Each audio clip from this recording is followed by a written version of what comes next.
అమ్మ ఈ రెండు అక్షరాలు చాలు స్వార్థం లేని ప్రేమను చూపించేది కేవలం అమ్మ మాత్రమే. కన్న బిడ్డల కోసం తల్లి చేసే త్యాగాల ముందు ఏవీ సరిపోవు. అలా తనకు జీవితం ప్రసాదించిన తల్లి పట్ల కొందరు కర్కశత్వాన్ని ప్రదర్శిస్తున్నారు. కంటికి రెప్పలా కాపాడాల్సిన తల్లినే కాటికి పంపిస్తున్నారు దుర్మార్గులు. మద్యం తాగటానికి డబ్బులు ఇవ్వలేదనే కోపంతో కొడుకు తన తల్లిని హత్య చేసే దాకా వెళ్ళింది. ఈ విషాద ఘటన పాలమూరు జిల్లాలో జరిగింది. తనకు డబ్బులు ఇవ్వలేదనే కోపంతో కన్న తల్లిని ఇనుపరాడ్డుతో కొట్టి గొంతు కోసి కిరాతకంగా హత్య చేశాడు ఓ కుమారుడు. ఈ దారుణ ఘటన మహబూబ్ నగర్ జిల్లా గండిడ్ మండలం సల్కర్పేటలో చోటు చేసుకుంది. వెంకటమ్మకు రాములతో 40 సంవత్సరాల క్రితం వివాహం జరిగింది. 10 ఏళ్లకు గర్భం దాల్చగా ప్రసవానికి ముందే భర్త అనారోగ్యంతో మరణించాడు. కొన్ని రోజులకు జన్మించిన కుమారుణ్ణి తీసుకుని బతుకు తెరువు కోసం ఆమె ముంబైకి వెళ్ళింది. అక్కడే వెంకటమ్మ ఇల్లు నిర్మించుకుంది.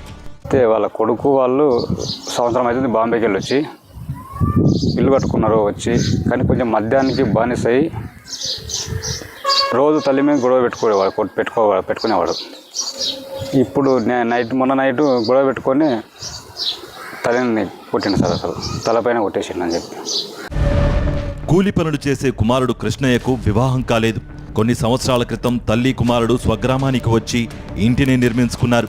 చెడు వ్యసనాలకు లోనైన అతను ముంబైలోని ఇల్లు విక్రయించగా వచ్చిన డబ్బులు ఇవ్వాలని తల్లిని వేధించసాగాడు. ఈ నేపథ్యంలో ఇనుపరాడ్డుతో వెంకటమ్మ తలపై కొట్టి గొంతు కోయడంతో అక్కడికక్కడే మృతి చెందింది వెంకటమ్మ. ఆ తర్వాత వెంకటమ్మ మృతదేహాన్ని గోనె సంచిలో కుక్కి వేరే వారి ఇంటి ప్రహరీ గోడ ముందు పడవేశాడు. ఆపై తన తల్లిని ఎవరో చంపేశారని బంధువులకు తెలపగా వారు పోలీసులకు సమాచారం ఇచ్చారు. ఘటనా స్థలానికి చేరుకున్న పోలీసులు కృష్ణయ్యపై అనుమానంతో విచారించగా నిందితుడు నేరం అంగీకరించాడు. వెంకటమ్మ అనే మహిళను తన ఇంట్లోనే తన కొడుకు కృష్ణయ్య గౌడు గొంతు కోసి తల మీద రాడుతో కొట్టి హతమార్చడం జరగగా హతమార్చి ఊర్లో ఉన్న కొద్ది దూరంలో ఉన్న పాడుబడిన పొదల్లో పడేసి వాళ్ళ మేనమ్మమైన రాములు గౌడికి ఫోన్ చేసి అమ్మ కనబడలేదని చెప్పేసి ఊళ్ళో ఎవరికి అతనిపై అనుమానం రాకుండా ఉండే విధంగా ఇల్లంతా క్లీన్ చేసి అతను వాళ్ళ అమ్మను ఎవరో హత్య చేసినట్టుగా ఊళ్ళో ప్రచారం చేయడం జరిగింది.